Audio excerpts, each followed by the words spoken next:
میرا نام ہے سلمان رشید اور ایک مسافر کی دنیا کی ایک نئی قسط کے ساتھ آپ کے سامنے ہوں۔ ہم نے ایک پچھلی قسط کے اندر آپ کو یہ بتایا تھا کہ کس طرح سے قراقرم ہائی وے کو ہم نے سلک روڈ بنا لیا، جھوٹ موٹ کا، جبکہ وہاں سے کوئی سلک نہیں آتی تھی، اور وہ اس لیے کہ ہنزا کے کچھ لوگوں نے جنہوں نے زیادہ کچھ پڑھا نہیں ہے، بس سنی سنائی بات پہ وہ ایمان لے آئے۔ انہیں یہ پتا تھا کہ جی ہنزا کے لوگ لوٹ مار کرتے تھے، تو انہوں نے کہا کہ یہ جو رستہ ہمارے گھر کے آگے سے گزر رہا ہے، شاید ہم ادھر ہی گھر سے باہر نکلتے تھے، لوٹ مار کرتے تھے اور پھر گھروں میں آ کے بیٹھ جاتے تھے۔ تو میں نے یہ بتایا تھا کہ جی اس طرح نہیں تھا، وہ شخص گام ندی میں پہنچتے تھے۔ تو میں نے یہ سوچا کہ میں آپ کو یہ بتاؤں کہ وہ شخص گام ندی تک پہنچتے کیسے تھے۔ ہم نے اس قسط میں فرانسس ینگ ہسبینڈ کا بھی ذکر کیا ہے، ایک انگریز لیفٹیننٹ تھا جو کہ چین سے واپس انڈیا آ رہا تھا، تو اسے کہا گیا کہ وہ مستاق پاس کو ایکسپلور کرے۔ مستاق پاس کی کہانی آپ کو پھر کبھی سنائی جائے گی اور ضرور۔ اچھا، تو پتہ یہ چلا کہ ہنزا والے تو مستاق پاس کے ذریعے بھی نہیں جاتے، تو پھر کہاں سے جاتے تھے؟ اب یہ بات ہے 1887 کی، 1887 کی۔ 2 سال بعد 1889 کے اندر ینگ ہسبینڈ کو یہ کام حکومت کی طرف سے سونپا گیا کہ وہ پتہ لگائے کہ ہنزا کے لوگ شخص گام ندی کے اندر اور وہ جو قراقرم پاس کے رستے اترتا تھا ایک ٹریڈ روٹ چین کے اندر، وہاں تک پہنچتے کیسے ہیں۔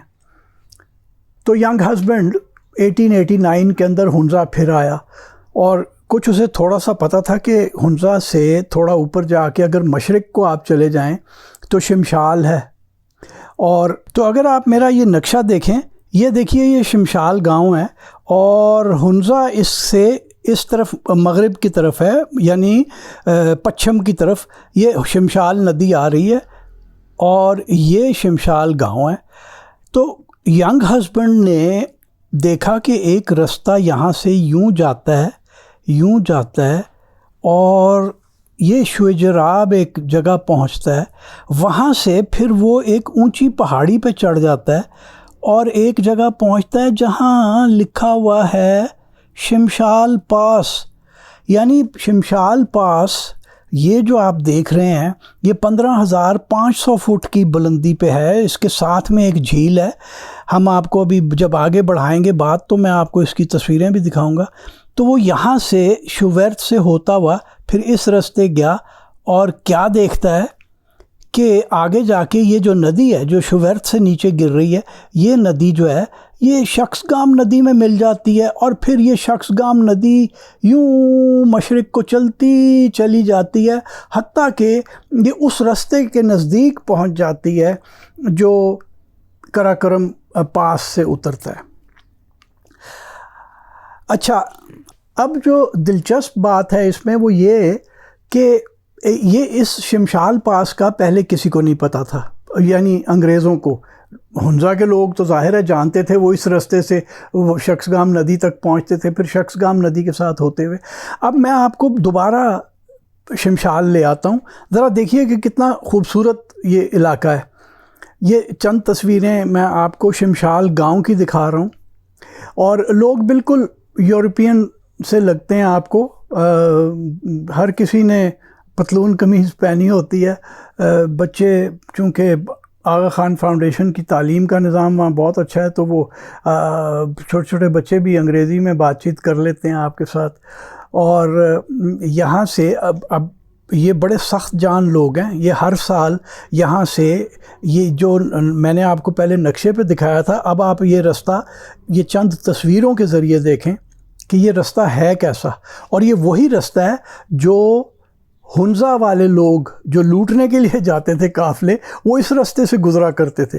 یہ دیکھ لیجئے آپ کے یہ بالکل ایک ٹائٹ اور تنگ وادی ہے، جس کے اندر رستہ جو ہے وہ کوئی 3,500 میٹر بلندی، یعنی 10-12 ہزار فٹ کی بلندی کے اوپر ہے، نیچے سے دریا گزر رہا ہے، اس کی آواز تک نہیں آپ کے پاس آتی، یا بہت ہلکی آتی ہے آپ تک۔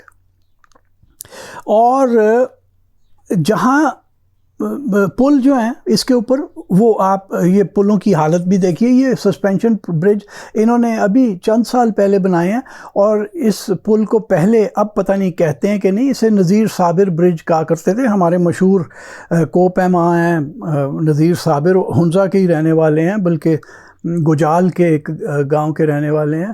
نذیر صابر کے نام پہ اس پل کو نذیر صابر برج کہا جاتا تھا. اور جہاں پہ پہاڑ بالکل کھڑا پہاڑ ہے اور اس میں کٹائی بھی نہیں ہو سکتی, گرینائٹ ہے, بڑی سخت پتھر ہوتا ہے, گرینائٹ ہے, تو جہاں کٹائی بھی نہیں ہو سکتی وہاں ان لوگوں نے کس طرح سے, یہ آپ دیکھ سکتے ہیں کہ لکڑی کی پائلنگز پہاڑ میں دے کے تو رستہ بنایا ہوا ہے. یہ اس قسم کا مشکل رستہ ہے. تو پھر آپ شوورت پہنچتے ہیں. اچھا, شوورت ایک بڑی ڈسمل سی, غمناک سی, افسردہ سی جگہ ہے, کیونکہ وہ بالکل وہاں پہ شمشال ندی بالکل چھوٹی سی ندی بن کے رہ جاتی ہے. دونوں طرف بلکہ تینوں طرف پہاڑ ہیں. آپ صرف شمشال ندی کے اگر بیڈ کے میں آگے کی طرف دیکھیں تو آپ کو آسمان نظر آتا ہے, باقی بالکل وہ ٹائٹ جگہ ہے. اور ویسے بھی شوجراب اس جگہ کا نام ہے, جو وخی زبان جو کہ شمشال کی لوگوں کی زبان ہے. وخی کے اندر شوجراب کا مطلب ہے کالی ندی, تو وہاں وہ چھوٹی سی ندی ہے. اور اس کے بعد اگر آپ جنوب کی طرف, ساؤتھ کی طرف دیکھیں تو ایک پہاڑ سیدھا کھڑا ہے, اس کے اوپر آپ نے جانا ہے. تو اوپر پہنچ کے اور آپ ایک جھیل کے پاس آتے ہیں. یہ جو آپ تصویر اس وقت دیکھ رہے ہیں یہ 7 جولائی 2010 کو لی گئی تھی, اور آپ دیکھ لیجئے کہ ساری رات برف پڑتی رہی تھی. اور اس دن صبح میرا یہ خیال تھا, ہم شوجراب میں ہم نے رات کی تو ہمارے پر بھی برف پڑ رہی تھی, تو خیال یہ تھا کہ ہم آگے نہیں جا سکیں گے. لیکن بہرحال صبح برف رک گئی, موسم اسی طرح کا رہا, تو یہ ہم اوپر چڑھ کے آئے. یہاں پہ جو جھیل ہے اس سے بس آپ تھوڑا ہی آگے بڑھتے ہیں تو یہ جھیل 15,000 فٹ کی بلندی پہ ہے, تو 500 فٹ آپ نے اور اوپر جانا ہے تو آپ شمشال پاس پہ پہنچ جاتے ہیں, جو میں نے آپ کو نقشے پہ دکھائی. اب آپ یہ دیکھیے کہ یہ جو اب آپ کو میں چند تصویریں دکھا رہا ہوں یہ شوورت کی ہیں. بدقسمتی سے شو تو میں نے آپ کو بتایا کالا ہوتا ہے, بدقسمتی سے میں نے کسی سے یہ نہیں پوچھا کہ ورت کسے کہتے ہیں, تو شوورت کا مطلب مجھے نہیں پتہ. لیکن یہ شمشال کے لوگوں کی سمر پیسچر ہے, چراگاہ ہے گرمیوں کی.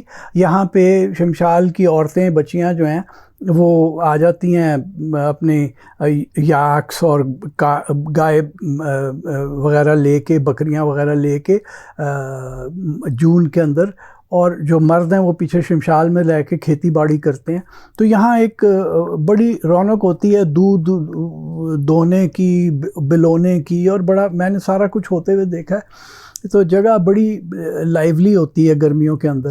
لیکن جیسے ہی پہلی برفیں پڑنا شروع ہوتی ہیں, چونکہ 15,000 فٹ کی بلندی پہ ہے تو برفیں پڑنی شروع ہو جاتی ہیں اگست کے آخری دنوں میں, تو یہ لوگ واپس چلے جاتے ہیں. لیکن کچھ ان میں سے مزید آگے جاتے ہیں, اور وہاں پہ بھی ایک 10,000 فٹ کی بلندی پہ ایک گاؤں ہے چکار, وہاں پہ جا کے سردیاں گزارتے ہیں, ساتھ اپنا مال مویشی بھی لے جاتے ہیں. اچھا, اب جو سب سے دلچسپ بات ہے نا وہ یہ ہے کہ میں آپ کو واپس اس جھیل پہ لے چلتا ہوں جو شمشال پاس کے نارتھ میں ہے. اس جھیل کا جو پانی ہے وہ نیچے جاتا ہے شوجراب میں, اور وہاں سے وہ شمشال ندی کے اندر شامل ہو کے آ کے ہنزا ندی میں ملتا ہے. ہنزا ندی آ کے انڈس میں ملتی ہے, سندھو میں, اور سندھو کا پانی سارا انڈین اوشن کے اندر آ جاتا ہے. تو ایک جغرافیائی طور پہ ہم نے ایک لائن بنائی ہوئی ہے جغرافیہ دانوں نے, جسے ہم انگریزی میں کہتے ہیں دا گریٹ ایشیاٹک ڈیوائڈ یا the great Asiatic watershed, اور اردو میں آپ اسے کہیں گے عظیم ایشیائی پندھارا. یہ پندھارا وہ ہے پہاڑ کا کہ جس کے جنوب کی طرف کے جتنے پانی ہیں وہ سندھو میں یا گنگا میں مل کے انڈین اوشن میں آتے ہیں, اور اس کے جنوب کو جو ہیں وہ چلے جاتے ہیں آپ کا بھلا ہو سینٹرل ایشیا کے اندر. برہم پتر ایک جو دریا ہے برہم پتر جسے ہم کہتے ہیں وہ بھی ایک کسی طرح کا پہاڑ ہے کہ جو کہ نارتھ کے پانی لا کے تو انڈین اوشن میں گراتا ہے, لیکن وہ پورا جو دریا ہے وہ سینٹرل ایشیا کے اندر آتا ہے, یعنی اس کا اوپر والا حصہ جو ہے وہ سینٹرل ایشیا کے اندر آتا ہے. ہمارے یہاں یہ جو شوورت ہے یہ چونکہ اس کے پانی جو ہیں اگر آپ اس سے جنوب کی طرف دیکھتے ہیں ساؤتھ کی طرف تو یہ جو سارے پانی ہیں یہ نیچے جاتے ہیں اور جا کے جو شخصگام ندی ہے جو میں نے آپ کو ابھی تھوڑی دیر پہلے نقشے پہ دکھائی اور جس کی میں ابھی آپ کو چند تصویریں مزید دکھاتا ہوں آپ کی یادداشت تازہ کرنے کے لیے کہ کس قسم کا وہ رستہ ہے, تو اس کے سارے پانی ادھر چلے جاتے ہیں. چنانچہ شوورت جو ہے یہ اگر نقشے کے حساب سے بارڈرز کے حساب سے آپ دیکھیں تو یہ سب کانٹیننٹ کے اندر آتا ہے, پاکستان کا حصہ ہے. لیکن اگر آپ جیوگرافیکلی دیکھیں تو یہ سینٹرل ایشیا میں ہے کیونکہ اس کا پانی تو سینٹرل ایشیا میں جا رہا ہے.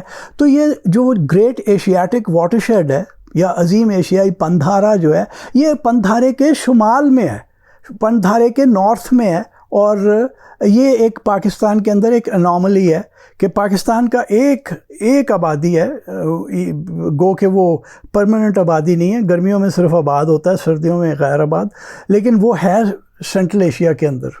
تو اب آپ یہ تصور کیجئے, ایک تو پہلے ہم نے ہنزا والوں کی بات پوری کرنی ہے کہ وہ اس رستے سے ہو کے شخصگام میں جاتے تھے, اور ابھی آپ کو چند تصویریں ہم دکھاتے ہیں شخصگام ہی کی. لیکن آپ یہ تصور کیجئے کہ یہ جو لوگ ہیں شمشال کے جب یہ گھروں سے چلتے ہیں اپنی گائے بھینس لے کے تو ایک پوائنٹ ایسا آتا ہے, ایک وقت ایسا آتا ہے کہ یہ ایک قدم سے ہی انڈین سب کانٹیننٹ سے نکل کے سینٹرل ایشیا میں پہنچ جاتے ہیں اور انہیں پتہ بھی نہیں ہے. اور یہ ایک ٹریکنگ روٹ تو ہے لیکن بہت کم لوگوں نے اس پہ ٹریک کیا ہوا ہے.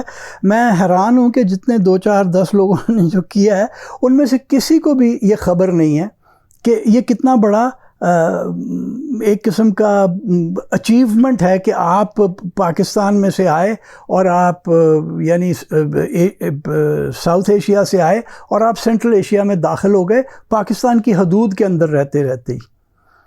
تو اب آپ یہ چند تصویریں شخصگام کی دوبارہ دیکھ لیجئے اور آج کی ہماری کہانی صرف یہی تھی.